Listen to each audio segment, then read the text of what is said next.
полное, на улицу покрытие. Детские площадки, спортивная площадка. Менә әңгәмәдәшләребез Самат Сахапов һәм Булат Вәлишин. Менә әйтеп китсәгез иде, сезнең фирмагыз нәрсәләр белән шөгыльләнә?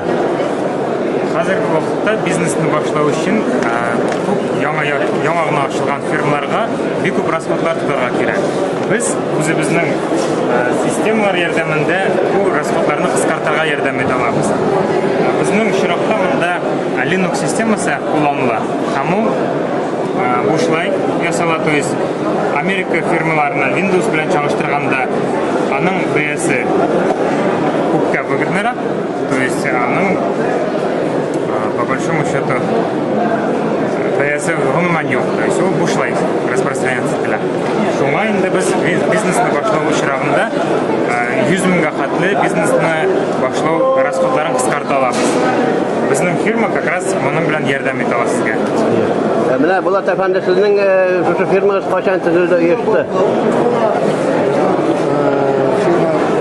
Фирма 1998 елдан biz эшлибез. Рынокта заниматься итәбез автоматизацией бухгалтерского учета. Булышабыз кешеләргә учет куярга. Бизнес башлаучыларга ярдәм итәбез дип инде, менә бизнес башлаучыларга бүгенге көндә кыенмы? Эш башлап җибәрү. Иң кыены инде бәлкем именно цифровой системалар белән дә. Аны сатып алырга кирәк, офис арендовать итәргә кирәк, бик күп расходлар тотарга кирәк. Дәүләтебез булышмаган чиракта тагын да кыенрак. Хәзерге моментта бик күп проектлар ясала. Менә безнең бу выставкада тоже табырга була. Бүтән кеше бер-берсенә булышырга тырыша инде. Бүтән бизнес өчен ясала. Шуңа инде иң кыены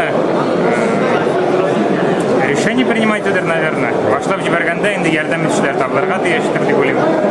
Менә эшмәкәрләр арасында инде рәхмәт хөкүмәткә, рәхмәт дәүләткә, зурлап ярдәм итте дигән коллегаларыбызны ишетергә туры килдеме? Бармы андыйлар? Я думаю, что бар, наверное. Потому что хөкүмәт булыша Самат әйткән иде, урын табырга кирәк. Например, Чаллыда бар IT-парк. Ул кем IT-бизнес белән заниматься ителгән җыела, аларга булыша урынны белән, компьютерлар белән. Без тоже IT-паркта утырабыз. Президент IT-паркта булабыз. IT-парк булыша безгә не только урыннар белән, но эшләр белән тоже. Потому что икенче организациялардан җыела кемгә нинди эш кирәк безнең бизнес буенча, и без аларны эшлибез. Менә гомумән алганда инде Чаллы эшмәкәрләренә, Татарстан эшмәкәрләренә шушы санкцияләрнең файдасымы, зыянымы булдымы?